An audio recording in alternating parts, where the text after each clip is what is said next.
শ্রেষ্ঠ লোকদের অন্তর্ভুক্ত। তাহলে কেবলমাত্র দুটি আয়াতে ওনার নাম পাওয়া গেল, এছাড়া কোরআনে ইয়াসা আলাইহিসসালামের ব্যাপারে আমরা আর কিছুই পাই না।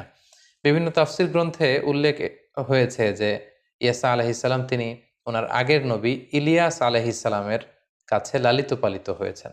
তাহলে আমরা জানতে পারলাম যে সুলাইমান আলাইহিসসালামের পরে নবী হিসেবে এসেছিলেন ইলিয়াস আলাইহিসসালাম, এবং ইলিয়াস আলাইহিসসালামের পরে নবী হিসেবে এসেছিলেন আল ইয়াসা আলাইহিসসালাতু ওয়াসসালাম। এবং মুফাসসিরিন একরামগণ তারা বলেছেন যে নাশা আলা ইয়াদাই ইলিয়াস আলাইহিসসালাম, যে তিনি ইলিয়াস আলাইহিসসালামের কাছে লালিত পালিত হয়েছিলেন।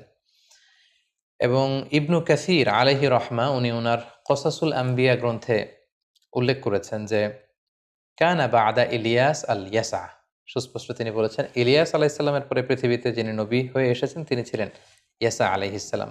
ফামাকাসা মাশা আল্লাহু আইয়ামকুস, তিনি যতদিন পৃথিবীতে থাকার তিনি থেকেছেন, দাওয়াতি কাজ করেছেন, ইয়াদউহুম ইলাল্লাহ, কওমের লোকদেরকে আল্লাহর দিকে আহ্বান করেছেন, মুস্তামসিকান বিমিনহাজি ইলিয়াসা ওয়া শারিআতি। এতে করে বোঝা গেল